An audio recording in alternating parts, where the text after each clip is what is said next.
Delita Martin. Welcome to Black Box Press Studio. I am always fascinated by artists' studios and artist spaces.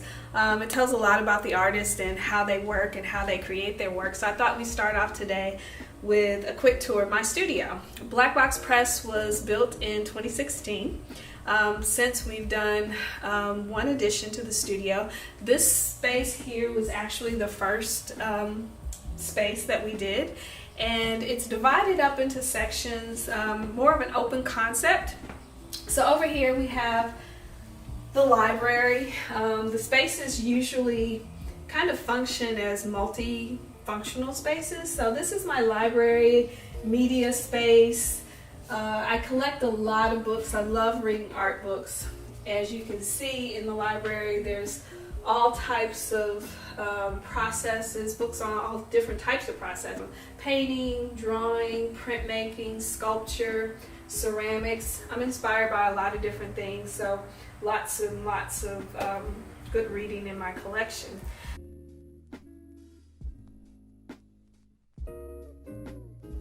I discovered art at a really young age. I think I was around 5 when I first decided that I wanted to be an artist. I liken my childhood really to growing up in an art school. My father was a painter. He did drawings all the time. Sometimes we would actually draw together. There were poets in my family, writers, quilt makers, lots of storytellers. So I was always encouraged to be creative and wholly supported in my love for the arts. So art was just always something that I did.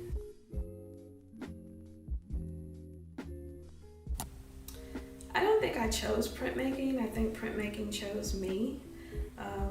In undergrad, I didn't really have an understanding of what printmaking was, because we were never able to, for the printmaking class to make, you had to have a certain number of students, and we never had that number. But I remember coming into the art department on a Saturday morning and watching Dr. Biggers, Harvey Johnson, Early Huttenall, and Charles Kreiner produce a lithograph of an edition that Dr. Biggers had printed early on in his career. And I sat there and I watched them do this magical dance with this process, and I knew then that it was something that I wanted to learn, something that I wanted to take on in my own practice. So it wasn't until years later that I decided I wanted to go back to graduate school, and I wanted to go for printmaking. And I think it was at a critical time in my career, because I felt like I had pushed drawing as far as I could, and how do I take my drawings further? So the first thing that came to my mind was printmaking, and it was just a natural fit. So instantly my graphite pencil became a carving tool. My paper became a wooden block or a litho plate or a litho stone. So it was a natural transition for me, and I instantly fell in love. I'm always collecting patterns. I will go into a fabric store and take images of patterns and partial patterns, or I'll see someone out on the street and they're wearing an article of clothing that has a beautiful pattern, and I'll take a picture of that. And a lot of times I combine patterns. I'll take a pattern and combine it with a partial pattern, or I'll change the color in the patterns. But for the most part, I have a collection of patterns that I use, or patterns that I haven't gotten around to working with.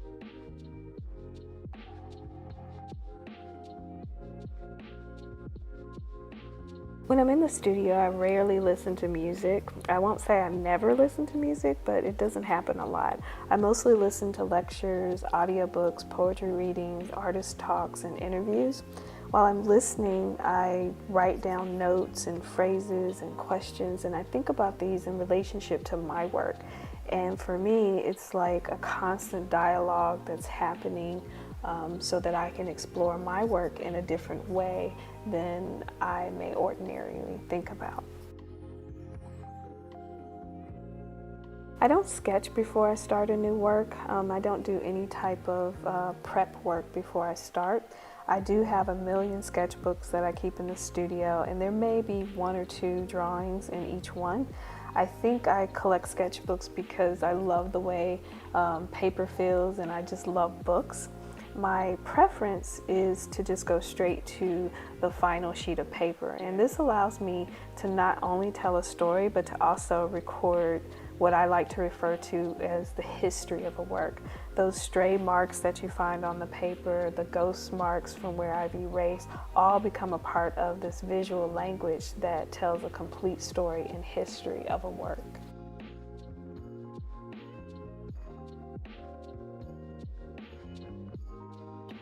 In my earlier works, I would simply draw patterns and images on 2 separate sheets of tracing paper and then transfer those to my final paper.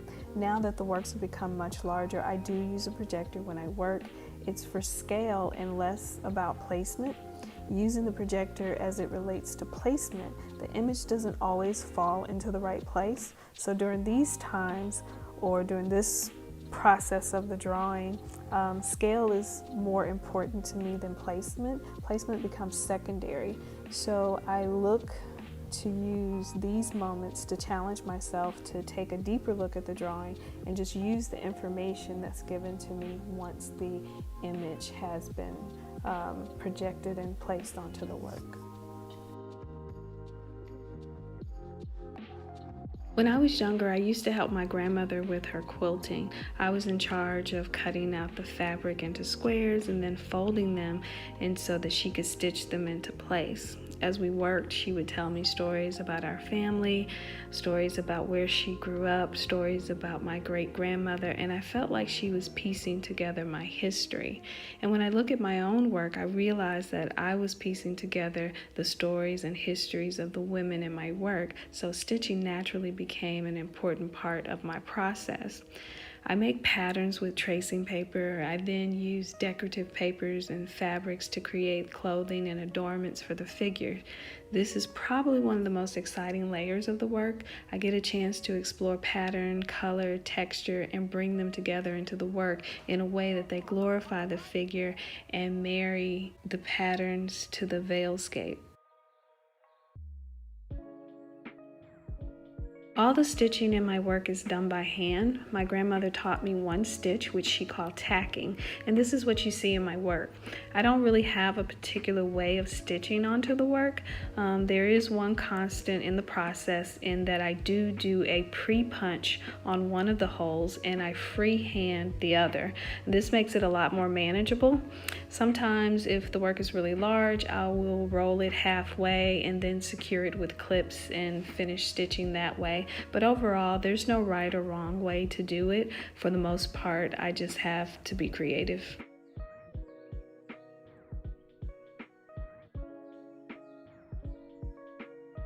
My early works were invented figures. I like to refer to them as spirit women.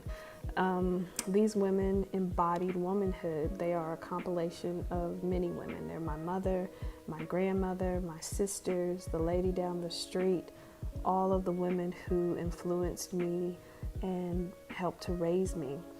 I continue to use the spirit figure in my work, but I have also more recently began to use models as well. I don't think I choose my models in the traditional sense. It really is about connecting with the model. I may be having a conversation with someone and it's the connection that happens, or I see someone in a room and they have this spiritual presence about them that I'm drawn to, and I'm just compelled to ask them to model for me. I never really know what the person is really modeling for. I just know I have this connection and I want to photograph them, and what work they will be placed in, or what their pose should be, or what the background will be, is revealed later as the work develops.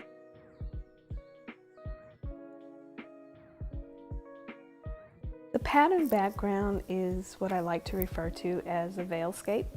It's the spiritual landscape. It is the spiritual world made visible. The figure and the pattern come together to talk about how we marry into our spiritual spaces and how we transform into the spiritual other. I do consider my work universal. I think that my work is part of a larger story, and whether you are a poet, a visual artist, or a musician, you have a story to tell that fits into this greater conversation, this greater story. I use a lot of common objects and patterns in my work to form a visual language. The birds in my work represent the human spirit. The circle represents the moon, which is a symbol of the female. The circle can be seen in patterns throughout my work, sometimes in the background, as well as the clothing draping the figures. This pattern represents the female presence in my work, and it can be seen even in the male portraits. The background patterns found in my work represent the veil made visible, the space between the waking life and the spirit life. The masks in my work are conduits for transition. They allow the women in my work to transition into the spirit world. In my work, this transition into the spirit form is the achievement of a higher self. Another symbolic item I use is the hoop earring. My ears were pierced at a very young age, and I still wear hoops today. This style of earring has become a symbol of inclusion in my work. Not only is it the circle representing the female, but it also represents the notion of totality, wholeness, and the infinite.